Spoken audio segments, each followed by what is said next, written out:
Ich begrüße euch, meine wundervollen, lieben Stiere. Hier ist wieder eure Tarotleserin Angelika. Heute öffnet sich für euch eine Legung für den Juni 2026.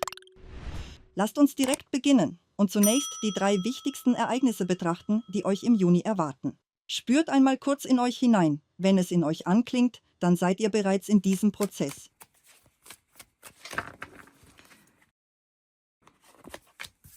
Also das erste wichtige Ereignis, das zweite.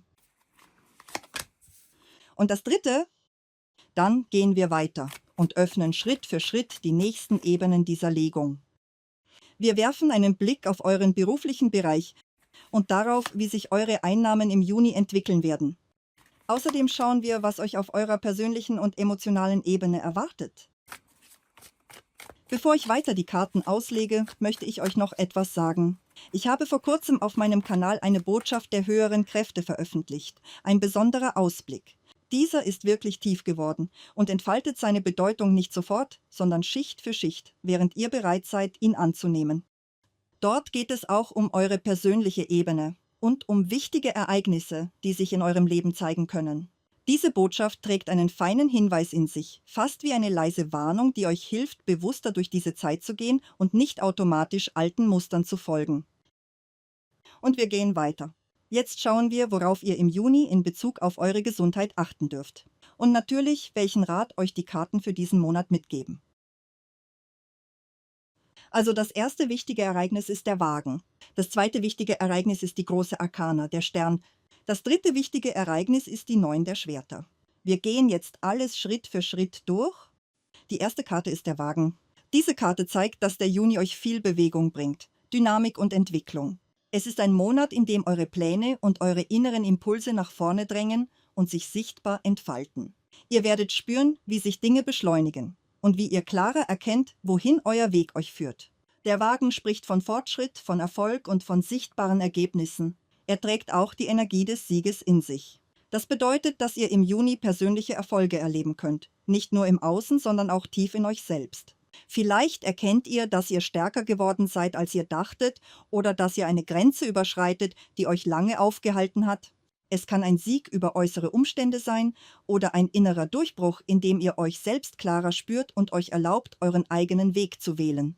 Diese Karte zeigt auch eure Zielstrebigkeit und euren klaren inneren Willen. Ihr wisst, was ihr wollt, und ihr beginnt, euch bewusst darauf zuzubewegen. Gerade dieser innere Fokus wird euch helfen, eure Vorhaben umzusetzen und euren Weg stabil weiterzugehen. Es ist, als würdet ihr euch selbst die Erlaubnis geben, wirklich in eure Kraft zu treten. Zusätzlich kann der Wagen auf Bewegung im Außen hinweisen, auf Reisen, Fahrten, Ortswechsel oder neue Wege im Beruf. Wenn ihr euch fragt, ob etwas zustande kommt oder ob ihr euch auf einen Weg einlassen sollt, zeigt sich hier eine klare Bewegung nach vorne. Die Dinge kommen ins Rollen und ihr werdet euren Weg gehen. Außerdem können wichtige Nachrichten auf euch zukommen, entweder schriftlich oder über Telefon und digitale Kanäle. Diese Informationen können Prozesse beschleunigen und euch Klarheit darüber geben, wie es weitergeht, sodass ihr nicht mehr im Zweifel stehen bleibt. Der Juni zeigt sich damit als ein intensiver, lebendiger Monat. Ein Monat, der euch nach vorne trägt und euch gleichzeitig innerlich wachsen lässt.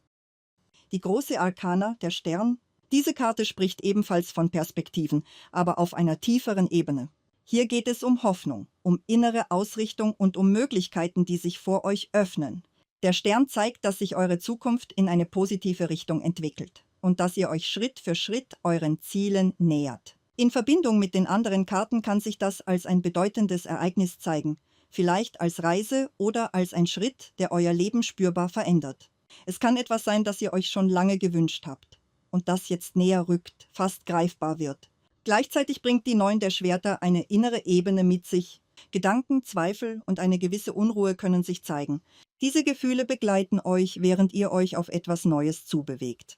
Und oft sind es genau diese Momente, in denen ihr eure alte Sicherheit loslasst, ohne die neue schon ganz greifen zu können. Vielleicht stellt ihr euch Fragen, vielleicht tauchen Unsicherheiten auf, doch genau das gehört zu diesem Übergang. Der Wagen zeigt, dass ihr vorankommt und der Stern bestätigt, dass eure Richtung stimmt. Das bedeutet, dass eure Sorgen oft größer erscheinen, als sie tatsächlich sind.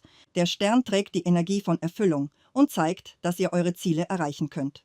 Dabei könnt ihr eine Art Unterstützung spüren, fast wie eine sanfte Führung. Es ist, als würde euch etwas leiten und euch immer wieder zurück auf euren Weg bringen. Diese Energie schenkt euch Vertrauen und stärkt eure innere Sicherheit, selbst dann, wenn im Außen noch nicht alles greifbar ist. Wenn ihr möchtet, schaut euch auch die Botschaft der höheren Kräfte an. Dort findet ihr weitere Hinweise, die euch noch tiefer in dieses Verständnis führen. Zusätzlich zeigt der Stern, dass sich neue Möglichkeiten vor euch öffnen und dass sich euer Blick auf die Zukunft erweitert. Ihr beginnt zu erkennen, dass euer Weg euch zu Wachstum, Stabilität und innerer Erfüllung führt. Diese Karte gilt als eine der positivsten im Tarot. Sie steht für Entwicklung, Erneuerung und für ein gutes Ergebnis. Sie zeigt, dass sich wichtige Themen zu euren Gunsten klären können. Und sie bestätigt, dass ihr das erreichen könnt, was ihr euch vorgenommen habt, gerade weil ihr bereit seid, innerlich mit diesem Wandel zu gehen. Außerdem kann der Stern darauf hinweisen, dass ihr sichtbar werdet und dass ihr Anerkennung in eurem Umfeld oder im beruflichen Bereich erhaltet. Es kann ein Moment sein, in dem ihr durch eure Ausstrahlung oder eure Leistung auffallt. Auch Kommunikation über das Internet kann eine Rolle spielen, ebenso wie neue Kontakte, die über digitale Wege in euer Leben treten. Und dann gehen wir weiter zur 9 der Schwerter. Diese Karte spricht, wie ich schon erwähnt habe, weniger über äußere Ereignisse, sondern vielmehr über euren inneren Zustand. Es geht um Gefühle, um Gedanken, um Unsicherheiten, vielleicht auch um Ängste, die sich leise aufbauen und innerlich spürbar werden. Sehr wahrscheinlich steht das in Verbindung mit den kommenden Entwicklungen aus dem Wagen und dem Stern. Denn genau dann, wenn sich etwas Neues öffnet, beginnt oft auch der innere Dialog, leiser, aber sehr eindringlicher. Die 9 der Schwerter zeigt diese Momente, in denen der Körper zur Ruhe kommt, aber der Geist weiterarbeitet und manchmal sogar intensiver wird. Das sind diese Abende oder Nächte, wenn ihr im Bett liegt und beginnt, alles immer wieder im Kopf durchzugehen. Gedanken kreisen, Szenarien entstehen und manchmal verliert ihr euch in Möglichkeiten, die noch gar nicht real sind, die sich aber sehr echt anfühlen. Diese Karte steht für Gedanken und für die Wirkung dieser Gedanken auf euren Zustand. Sie zeigt, wie sehr der Verstand euren inneren Frieden beeinflussen kann und wie schnell sich eine kleine Unsicherheit zu einem ganzen inneren Film ausdehnen kann. Denn aus diesen Gedanken entstehen Gefühle und diese Gefühle können euch die Ruhe nehmen, euch aus dem Gleichgewicht bringen, euch innerlich anspannen, auch wenn im Außen noch nichts passiert ist. Manchmal wird sogar der Schlaf unruhig oder unterbrochen. Und genau dann entsteht dieser Zustand, in dem ihr zwar müde seid, aber innerlich nicht abschalten könnt. Und hier beginnt eure eigentliche Aufgabe, nicht diese Gedanken zu bekämpfen, sondern bewusst zu entscheiden, wie weit ihr ihnen folgt. Und an welchem Punkt ihr euch selbst zurückholt. In euren Atem, in euren Körper, in das Hier und Jetzt. Gerade weil eure anderen Karten so stark und unterstützend sind, geht es hier darum, euch selbst innerlich zu stabilisieren. Euch bewusst daran zu erinnern, dass nicht jeder Gedanke eine Wahrheit ist. Sagt euch bewusst, alles wird gut. Ich muss jetzt nicht alles lösen. Ich darf zur Ruhe kommen. Und vielleicht kennt ihr diesen Satz, ich denke morgen darüber nach. Diese einfache innere Entscheidung verändert mehr, als es im ersten Moment scheint. Sie unterbricht diesen inneren Kreislauf und gibt euch wieder Raum. Denn genau in diesem Raum entsteht Erholung. Und aus der Erholung entsteht Klarheit. Wenn ihr ausgeruht seid, verändert sich eure Wahrnehmung. Ihr denkt klarer, ihr fühlt ruhiger, ihr trefft bewusstere Entscheidungen. Und ja, der Morgen ist oft klüger als die Nacht. Deshalb versucht, diese emotionalen Schwankungen nicht zu verstärken, sondern sie wahrzunehmen und dann Schritt für Schritt loszulassen. Denn genau diese Unruhe kann euch sonst stärker bremsen, als es notwendig wäre. Nicht im Außen, sondern in eurer inneren Ausrichtung. Und alles andere, wie ich schon gesagt habe, zeigt sich bei euch sehr positiv. Die ersten beiden Karten tragen eine starke, unterstützende Energie. Das Wichtigste ist also, dass ihr euer inneres Gleichgewicht haltet, vor allem auf emotionaler Ebene. Denn genau dort entscheidet sich, ob ihr diesen Monat als Druck erlebt oder als Wachstum. Dann schauen wir weiter. Jetzt geht es um eure berufliche Situation und um eure Finanzen. Im beruflichen Bereich zeigt sich die 7 der Schwerter und wenn euer Monat mit größeren Plänen verbunden ist, sei es im Beruf oder im eigenen Geschäft, dann ist hier Achtsamkeit gefragt. Wenn es um Wettbewerb geht, um Aufstieg, um Projekte oder darum, sich zu positionieren, dann kann diese Karte darauf hinweisen, dass nicht alles offen und transparent abläuft. Es kann sein, dass jemand im Hintergrund versucht, euch zu umgehen oder sich einen Vorteil zu verschaffen, ohne dass ihr es sofort bemerkt. Im leichteren Ausdruck zeigt sich das als Neid, der sich vielleicht in Gesprächen äußert, in Andeutungen oder in einem Verhalten, das ihr nicht ganz greifen könnt. Im stärkeren Ausdruck kann es konkreter werden, durch falsche Aussagen, durch Situationen, in denen ihr bewusst oder unbewusst in eine schwierige Lage gebracht werdet. Deshalb ist es wichtig, im Juni besonders aufmerksam zu sein. Nicht aus Angst, sondern aus innerer Klarheit und Wachheit. Denn jede Karte trägt immer beide Möglichkeiten in sich. Und die 7 der Schwerter kann auch zu eurem Vorteil wirken, wenn ihr bewusst mit ihrer Energie arbeitet. Das ist eine Karte der Strategie, der Beobachtung, der stillen Analyse und auch der Fähigkeit, zwischen den Zeilen zu lesen.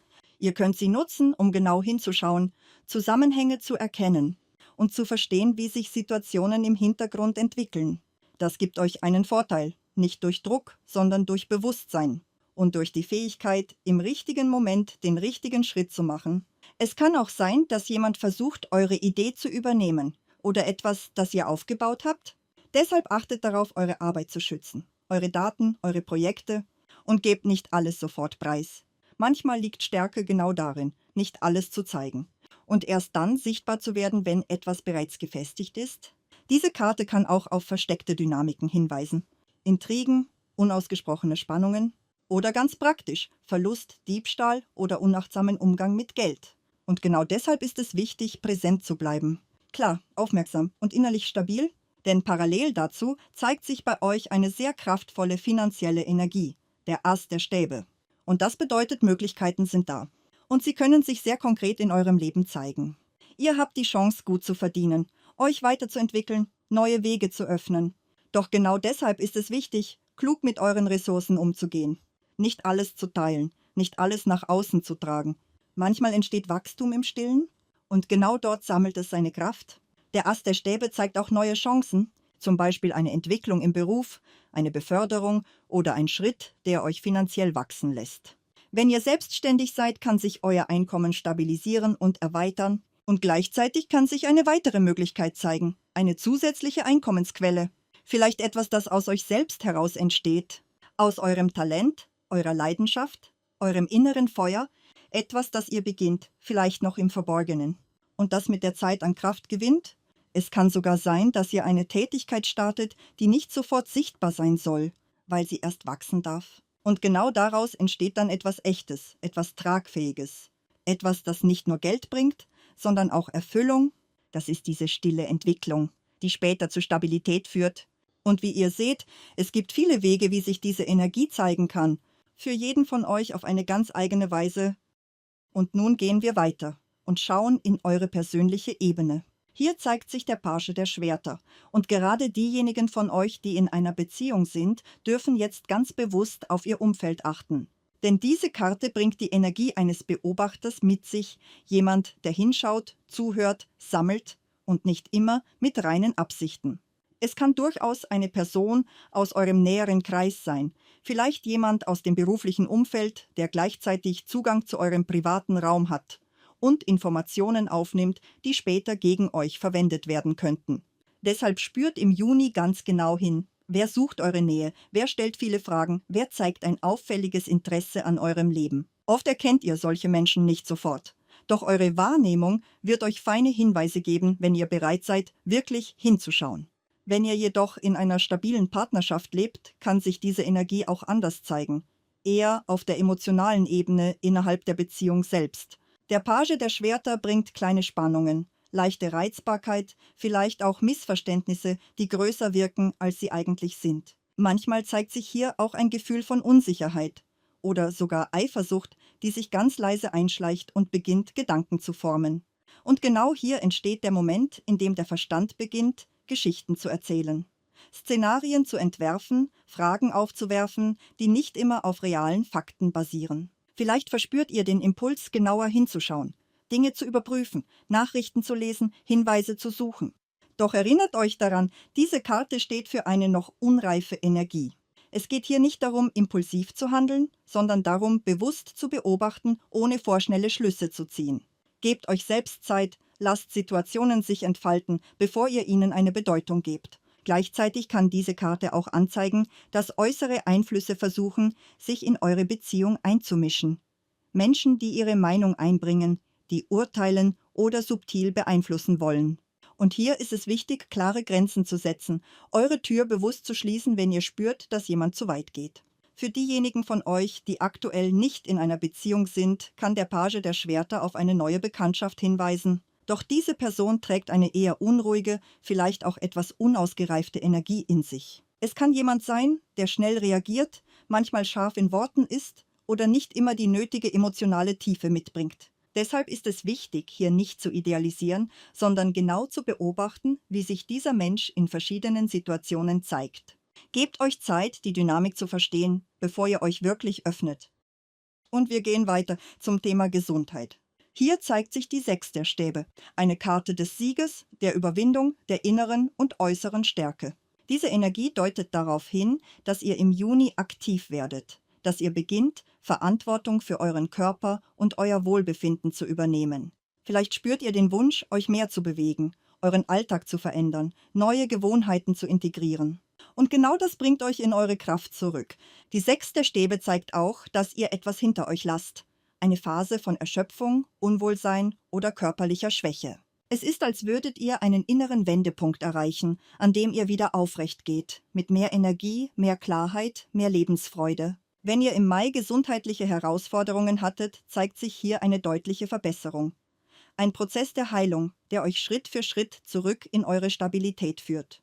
Diese Karte erinnert euch daran, euer Körper antwortet auf eure Entscheidungen. Und wenn ihr beginnt, euch bewusst für euch selbst zu entscheiden, beginnt auch die Heilung auf einer tieferen Ebene.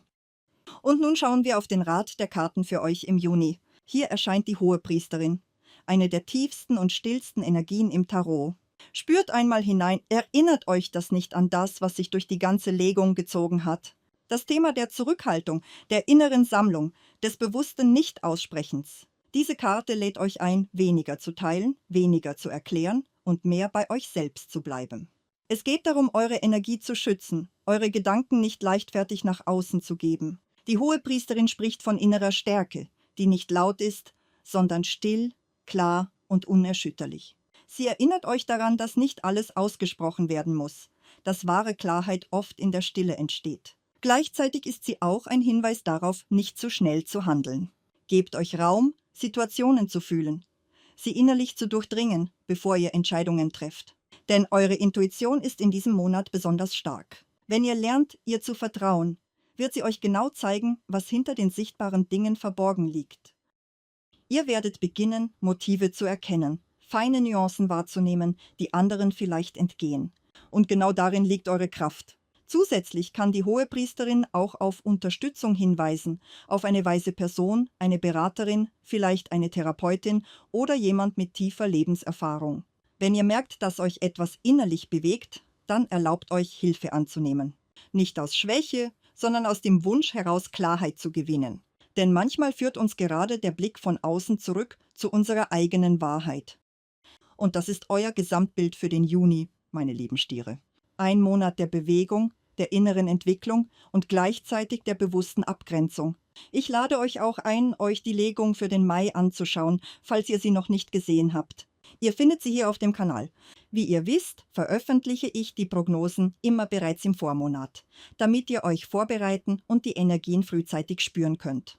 Und wenn ihr das Gefühl habt, dass ihr eure persönliche Situation tiefer verstehen möchtet, dann könnt ihr jederzeit eine persönliche Legung bei mir anfragen. Alle Informationen dazu findet ihr in der Beschreibung unter diesem Video. Wenn euch diese Legung berührt hat, dann bleibt gerne hier auf dem Kanal Tarot und Leben. Ich freue mich, euch auf eurem Weg zu begleiten. Und wir sehen uns schon ganz bald wieder, wie immer hier, mit Liebe im Herzen und mit Vertrauen in euren Weg. Eure Tarotleserin Angelika. Ich umarme euch und sage bis bald.